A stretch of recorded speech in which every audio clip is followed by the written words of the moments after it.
Middle east में बढ़ते युद्ध के बीच अब दुनिया की सबसे बड़ी चिंता तेल बन गया है, क्योंकि ईरान, अमेरिका और इजराइल के बीच बढ़ते तनाव का सीधा असर अब ग्लोबल एनर्जी मार्केट पर दिखाई दे रहा है।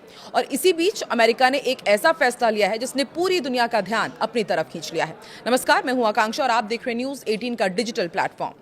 अमेरिका ने रूसी तेल की बिक्री को अस्थायी तौर पर मंजूरी दे दी है। जी हां, बिल्कुल सही आप सुन रहे हैं। अमेरिका ट्रेजरी विभाग ने एक स्पेशल लाइसेंस जारी किया है।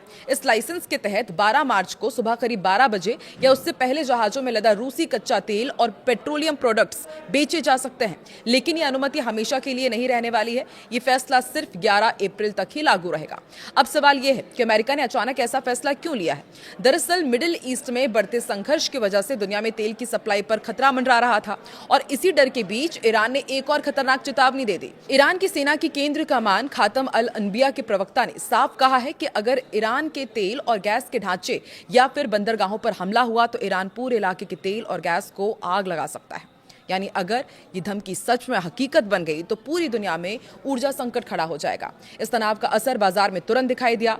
ब्रेंट क्रूड ऑयल की कीमत $100 प्रति बैरल के पार पहुंच गई, जो अगस्त 2022 के बाद पहली बार ऐसा हुआ। ब्रेंट क्रूड 9.2% उछलकर $100.46 प्रति बैरल तक जा पहुंचा। वहीं अमेरिका का WTI क्रूड ऑयल भी बढ़कर के 9.7% से बढ़कर $95.73 प्रति बैरल तक पहुंच गया। यानी साफ है, दुनिया के बाजारों में डर बढ़ रहा है। और इसी बीच खाड़ी का सबसे अहम समुद्री रास्ता हॉर्मुज स्ट्रेट भी प्रभावित होने लगा।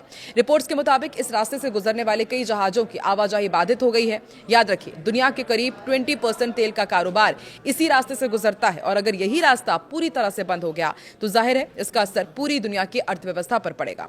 उधर अमेरिका के राष्ट्रपति डोनाल्ड ट्रंप ने भी बड़ा बयान दिया। उन्होंने कहा है कि ईरान को परमाणु हथियार हासिल करने से रोकना उनकी सबसे बड़ी प्राथमिकता है। लेकिन उनके इस बयान से बाजार को ज्यादा राहत नहीं मिली, बल्कि वैश्विक शेयर बाजारों में गिरावट देखने को मिली। अब सबसे बड़ा सवाल यही है कि अगर मिडिल ईस्ट में ये जंग और लंबी चली और अगर ईरान ने सच में हॉर्मुज स्ट्रेट को बंद कर दिया तो क्या दुनिया को 2008 से भी बड़ा तेल संकट झेलना पड़ेगा और क्या आने वाले दिनों में पेट्रोल डीजल की कीमतें आसमान छूने लगेगी।